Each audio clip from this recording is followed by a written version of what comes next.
এখন আমরা শিখবো হচ্ছে যে how to take slide shorter কি করে আমরা আমাদের স্লাইডগুলোকে শর্ট করতে পারি। এখানে দেখেন আমাদের লেফট পাশে যে অপশনটা আছে স্লাইড, এখানে আমরা দুইটা স্লাইড তৈরি করেছি, এই জন্য আমাদেরকে দুইটা স্লাইড দেখাচ্ছে। কিন্তু আমরা যখন 10টা বা 15টা বা 20টার মতো স্লাইড করব, তখন আমাদের কিন্তু এই ছোট জায়গার মধ্যে দেখানো সম্ভব না।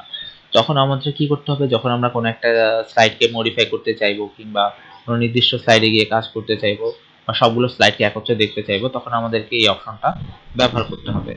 এই জন্য আমরা চলে যাব হচ্ছে ভিউ অপশনে। ভিউ অপশনে কি এখানে দেখেন আমার প্রেজেন্টেশন ভিউ নামে একটা অপশন আছে। তো এই প্রেজেন্টেশন ভিউর মধ্যে প্রথমে এখানে এই মুহূর্তে আছে কি আমার নর্মাল একটা অবস্থা আছে। আমি যদি এটাকে স্লাইড শর্টার করি, তাহলে দেখেন আমার স্লাইডগুলো কি ছোট করে দেখাচ্ছে। এরপরে যখন আবার আমি নর্মাল ভিউতে যেতে চাইবো, তখন এখানে কি নর্মাল ভিউতে ক্লিক করলে আমার আগের অবস্থানে চলে যাব। তো মজার একটা বিষয় হচ্ছে যে আমরা এখান থেকে ভিউ অপশনটা ঠিক যেভাবে ব্যবহার করছি, আমার ডান দিকে এই কোণার দিকে দেখেন যে অপশনগুলো আছে, এখান থেকে যে স্লাইড শর্টার, আমি এখানে যদি ক্লিক করি তাহলে দেখেন কি সেম অপশনে গেলাম। আবার এখান থেকে যদি নর্মাল ভিউটা ক্লিক করি, তাহলে কি নর্মাল ভিউতে চলে আসতে পারি। তো এইভাবে করে আমি কাজগুলো করতে পারি।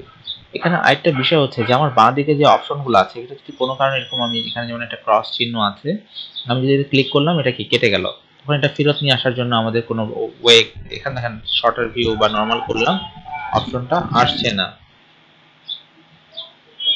তো এটাকে যদি আমি এখানে দেখেন আমার রাইট মানে কার্সারটাকে লেফট যখন নিয়ে গেলে যাচ্ছি, তখন কিন্তু আমার একটা অ্যারোর মতো হচ্ছে। এখন এই অ্যারোটাকে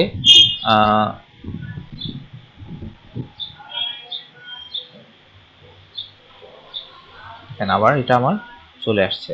এটা কিন্তু একটা গুরুত্বপূর্ণ বিষয়, কারণ যদিও সহজ কিন্তু একটু গুরুত্বপূর্ণ এই জন্য যে অনেক সময় দেখা যায় যে প্রাইমারি অবস্থা অনেকের এই স্লাইডগুলো যদি কেটে যায়, পরবর্তীতে দেখতে অসুবিধা হয় যে কিভাবে আমরা করব।